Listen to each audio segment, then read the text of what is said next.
Right, so I'm not much of a market guy because there's lots of great other YouTubers out there, right, who cover the fab market very, very well. But what I do have is these lists right here on Fabry. Now, I use Fabry because I like the UI, right? It's nice. Somebody to use, it's got pictures instead of just lines and text, but I'm sure you can put them together on, a TCG player, on any other collection manager for Flesh and Blood. But I thought I've used them from time to time, so I might as well share them, right? So essentially, what they are is all the legendaries currently in the game, and then all the Majestics by class/talent, right? So nice and simple. Here we have the legendaries, right? And Fabry also has pricing, which is okay. It uses the market price, not the last sold price. That's the only sort of issue that you might run into. But for instance, right, we have all the current legendaries, and nice and simple, we can click over to pricing and we can sort them, and we can take a nice, easy look at what the most costly legendary is currently in the game in its cheapest printing, right? So quick dodge flexes, and then for instance for some of the older stuff we have the history pack, so mask momentum,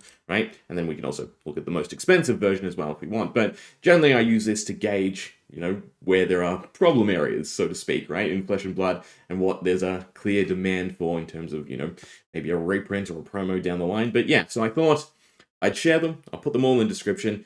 They are separate, right? So legendaries by themselves are not mixed in with the Majestics, and the Majestics are also segmented because February does have a little bit of a tough time handling this. So, for instance, I was half tempted to do rares and commons, right? I started on the rares, but it is a huge, huge list. And when I say rares, I mean just as in rares across all classes, right? So, as you can probably see by how slowly it's loading, yeah, February does not necessarily like you sticking 929 cards into a deck, right? So these are currently all the legendary, all the rares to date. Sorry, which is still nice, right? We can still check out the pricing, and generally at the top once it loads.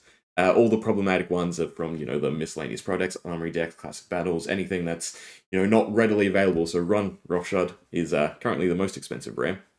Canopy Shelter. Actually, Humble's interesting. Oh, that is quite interesting. But again, when there's outliers like this, then you definitely have to go check on TCG Player. But I wouldn't be surprised if Humble's like that, because Shred was also, yeah, Shred's up there as well. But yeah, so we'll go through them. But generally speaking, right, if that's all you're here for, they'll be in the description, and you can use them, you can copy them, you can take out all the cards you have, and then you can have a list of stuff you're missing, right, with a relatively close pricing approximation what you need. So yeah, that is definitely nice, but we'll go through them one by one. So we'll start with the legendaries, right? So if you wanted to pick up all the legendaries, right, on average, 3,650 US dollars. So we are in US, right?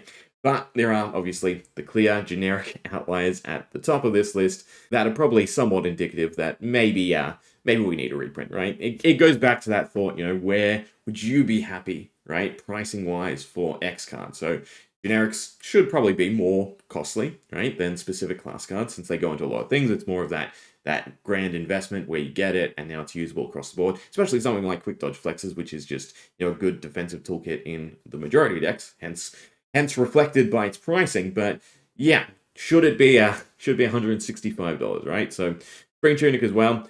Spring Tunic's one of the ones, though, that again, I do really like them printing alternatives. So we are getting, somewhat bursty, but alternative Majestics. Then on the legendary side, we've got like Bloodsplat Vest and other cards that do equate to the Spring Tunic, and Necromancer getting theirs out of the gates with Dead Threads is fantastic to see. So I'd kind of like that to continue, but obviously the development cycle is a little bit slow, right? Again, there's a huge, huge array of classes to cycle through, especially when it comes to equipment. That's potentially, right, we do need that Tunic reprint to tie us over until again we cycle through every class. Because thinking about, right, we have like Tectonic, Grains, Bloodsplat Vest, that's 3, Dead Threads 4. There's probably less than half of the classes, right, have something equivalent. But yeah, so quick dodge flexes, Crown and Dominion at the top is kind of interesting me, right?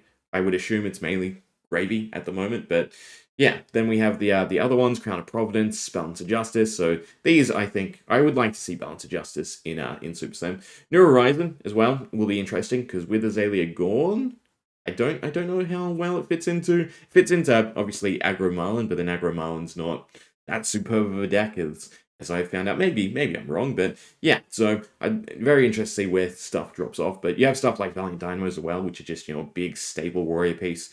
I mean, the equivalent is like Refraction Bolters or some sense of Go Again, and then you just have the consistent value of Valiant Dynamos, right? So generally speaking, Valiant Dynamos are just way above any alternative. So maybe we need some good offensive alternative to them. But yeah, it is, there are those equipment pieces that just become mandatory when delving into a class, and you don't have that real good happy alternative, right? So take scab skins and the beaten trackers, right? So being trackers should be a nice alternative, but it falls short a little bit because of its loose sort of interaction. You can't really time it the way you want necessarily. So yeah, maybe if it was the draw discard mechanic as the headpieces have, maybe, right, to gain an action point, that would be kind of cool. But yeah, there we go. There's the legendary. So we do, sort of have the majority around that 50 and below, but there are still a great deal of outliers because they are just mandatory with the current design space of X heroes. So Stalagmite for VR, Flick Knives for Assassin, Dynamos for Warrior, Mask Momentum for Ninja. Although Lynx is good from time to time. Even Grains, right? He's sort of hard pressed because it's great block as well, which is something that I feel is sort of lost in some of the cards. Usually we have that clear distinction between something that is defensive and something that's utility based, right? Take Runeblade, for instance, with the Carapace. Clearly a defensive piece. Same with Shadow and the Carrion Husk. Clearly a defensive piece. Then we get something like Grains where it's 3 block anyway. Plus then you have that value where if you do have those floating resources, heck, even if you just trigger it once, and then you have that vigor to bank over and over and over again as long as you get that hit, right? So it's just fantastic utility that should maybe have been potentially split up. Who knows? But yeah, that's the legendaries aside. Let's jump into the Majestics. So we'll start with the generics, and right at the top, the problematic child of the hunted. That we thought we might see in ICs, and I feel like it could have just slotted into ICs, but yeah, there we go. God, almost 300 US a playset for Shelter from the Storm, just because it is such a dynamic card. It's not overly powerful. It's just dynamic, right? Because again, if Sync and Fate and all the other quality 4 block defense reactions were Majestics, then you go it's the same power level, but they're not, right? They are rare cards because of their use case, and Shelter should probably be more in line with them. But now you have that issue of everyone who's spent the big bucks on Shelter for them to come out and print it at a lesser rarity. So hopefully it does feature in an upcoming expansion slot. I feel like it's too soon for Super Slam, right, for it to be on the development cycle checkboard, but hopefully in the future we do see it. So yeah, oh well. Command and Conquer, again, it's more just being stagnated, right, when it comes to the reprints in the Hunted, which I think is generally their purpose, right? They're not trying to devalue anything. They're just trying to maintain them, basically just temper it off with the growth in the player community. So yeah, that's something to it. But again, going back to that idea is, where should it sit? Should it be $75? Should it be $200 a playset, right? Or should it be reined in a little bit, $40, $50 maybe a card? Again, it has that use case as a generic. It slots into a lot of decks.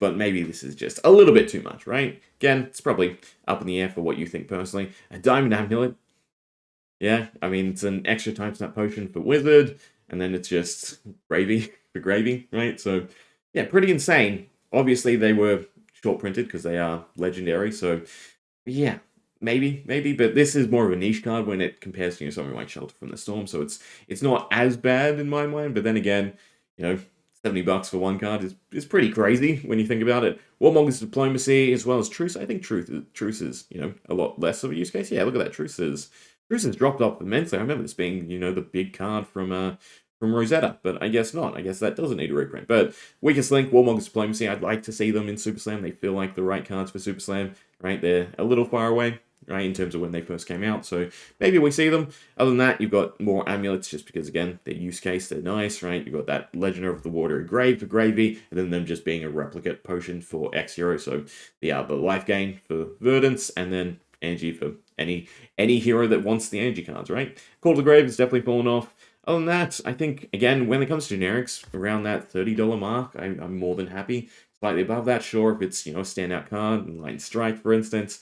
But then when we get, above the 50 range, then I'd say probably, to me, it needs a little bit of reining in, right? As a Majestic card. Again, we'll give legendaries their breathing room, right? If we eventually have enough equipment, then, we have those happy, lesser alternatives to them, but they are legendaries, they are the chase element, so they should probably be somewhat pricey. And the majority again do drop off, right? There are definitely some that you can pick up nice and easily for X hero. It's just those big dynamic effects that obviously stand out because they are mechanically superb, right? Aside from that, we have Assassin still being one of the most expensive classes at 880, right? And we can run through that quickly. So Assassin, 880 for all their Majestics, Brute, 300, Guardian, 290, Illusionist, 180, then we have Mechanologist, 670, although Mechanologist is a interesting one, right? Because you have Constructs for Max, you have the Pirate cards for Puffin, so they're sort of split up more than any other class, right? Necromancer, 280, but with the fewest amount of cards is definitely a scary thought. Ninja, 470, Pirate Bites Lonesome, it is technically a class, right? Although it feels more of a talent currently.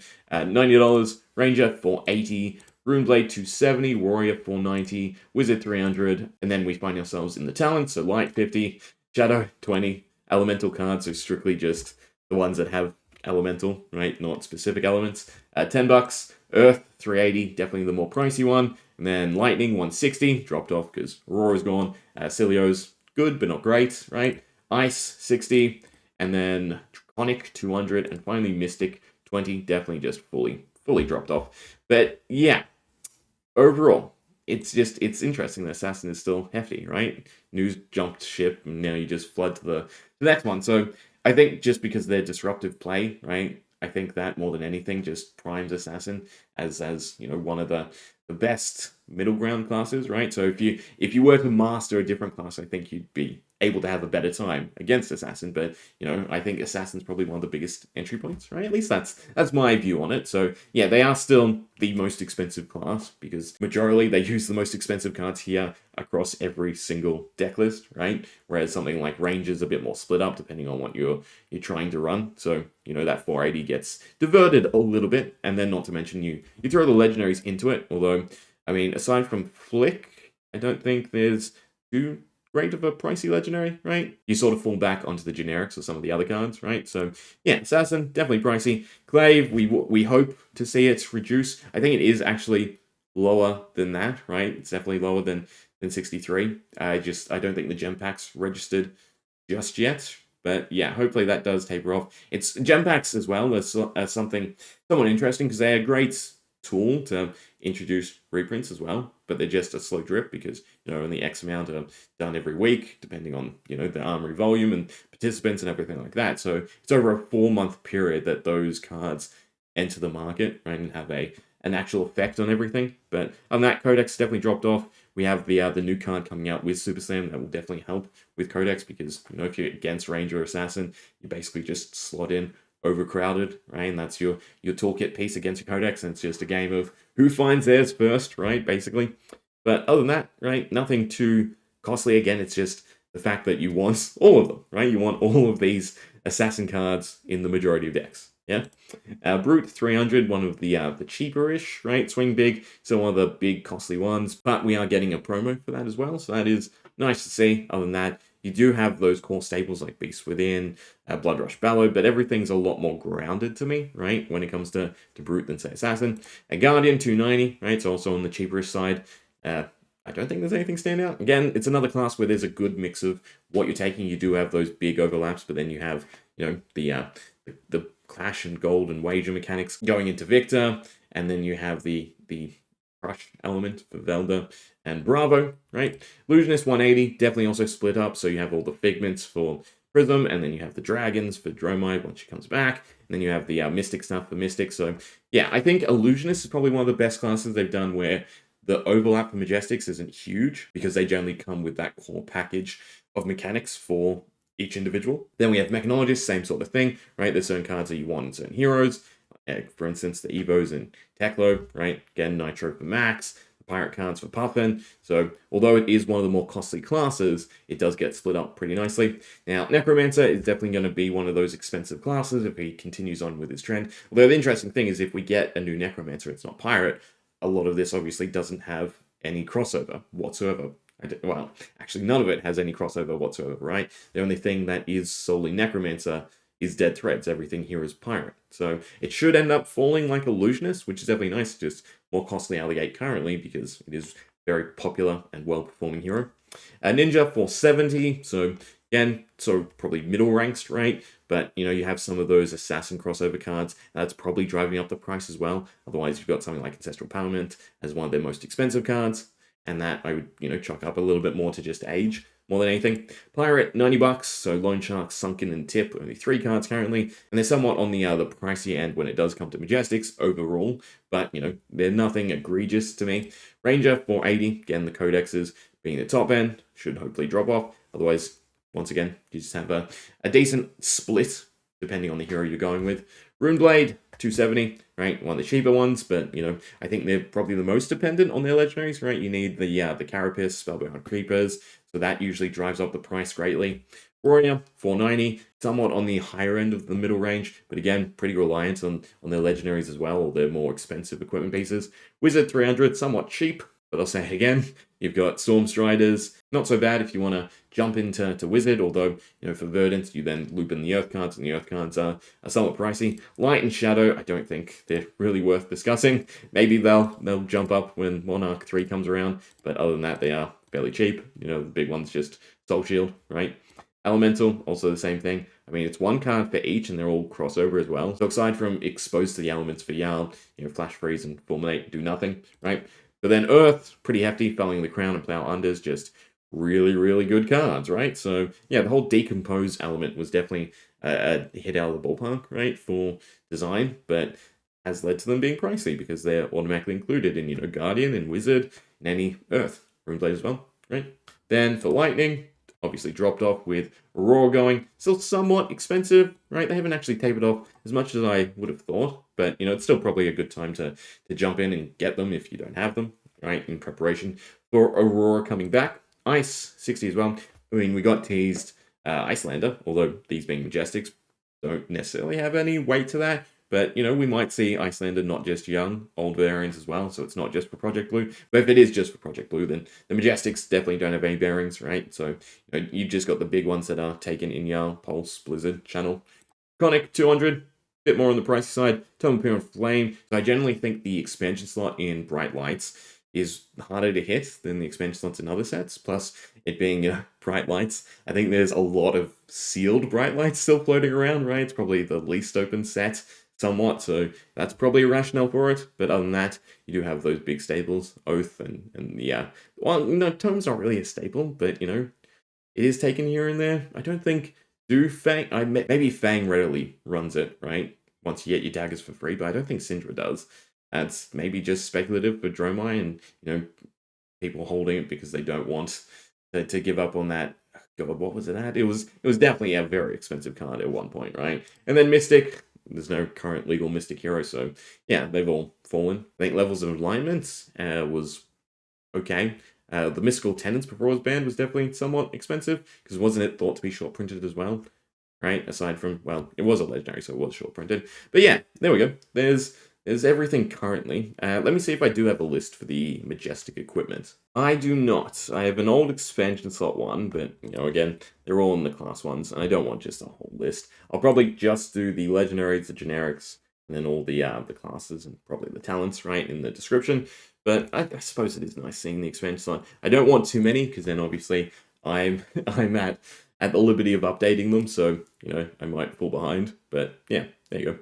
Clave still top, then Tome, then Unsheathed, right? Unsheathed was an expensive. Oh, this is Rosetta. I know why. I always think this is just from heavy hitters, but it's from Rosetta. But I will keep the legendary separate, right? Do I want to? Do I want to stick them in? Nah, I'll keep legendary separate, right? I like having just a nice, easy list with all the legendaries. Makes it easier to look at and again think about reprints. So yeah, hope you enjoyed. Right? How do you feel about the pricing? You think what's your figure for a Majestic generic, right? What would you want a single copy to be at? Anyway, hope you enjoyed. Yeah.